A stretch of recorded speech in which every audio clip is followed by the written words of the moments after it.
এখন আমরা চাইছি করিমপুরটাকে একদম ওইদিকে রাজশাহী থেকে শুরু করে এদিকে একদম কলকাতা পর্যন্ত যাতে জুড়ে দেওয়া যায়। জুড়ে যদি দেওয়া যায়, ট্রেন যদি চলাচল করানো যায়, তাহলে গরিব চাষিরা বা যে কোনো চাষিরা নিজেদের ফসল চাষ করে সেই ফসল বাইরে বিক্রি করতে যেতে পারবে। আর বহরমপুর, দমকল, জলঙ্গি, ওইদিকে চর পর্যন্ত একটা গোটা রাস্তা যদি তৈরি হয়, করিডোর যদি তৈরি হয়, আর এটা করা সম্ভব। মোহাম্মদ সেলিম যখন রায়গঞ্জের এমপি ছিল তখন ডালকোলা বাইপাসটা করলো বলে ব্যবসা পাতির সুবিধা হয়েছে, মানুষের জিনিস বিক্রি করা কেনাতে সুবিধা হয়েছে। যাদের কারখানা আছে, যাদের ফ্যাক্টরি আছে, যারা বড় ব্যবসায়ী, তাদের সুবিধা হয়েছে। তো গরিব লোক কাজ পেয়েছে, চাকরি পেয়েছে।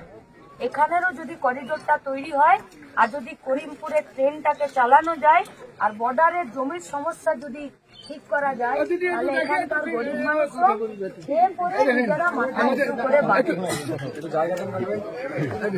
তাই যারা লুট করলো, আমাদের পুরাতন কমপ্লিট। লাল সালাম, লাল সালাম।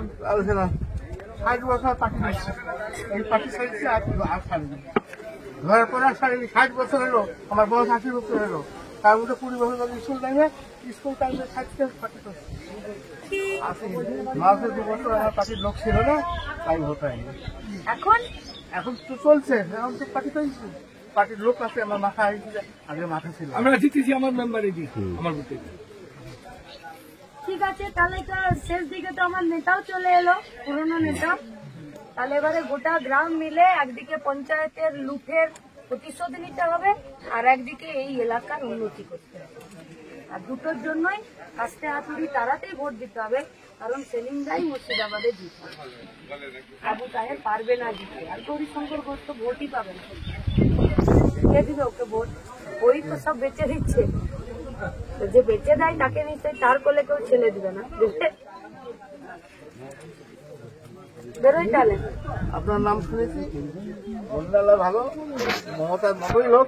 বাবারে হ্যাঁ, লোক হবে নিশ্চয়ই। আমাদের সিপিএমের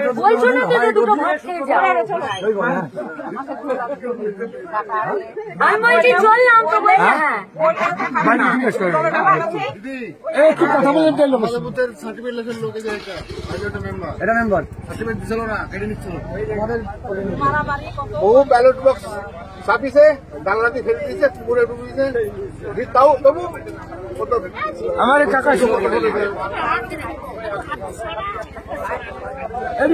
আমাদের হোগাবাড়ি অঞ্চলে 5টা মেম্বার দিয়েছিল, 5টা। দিদি বলছি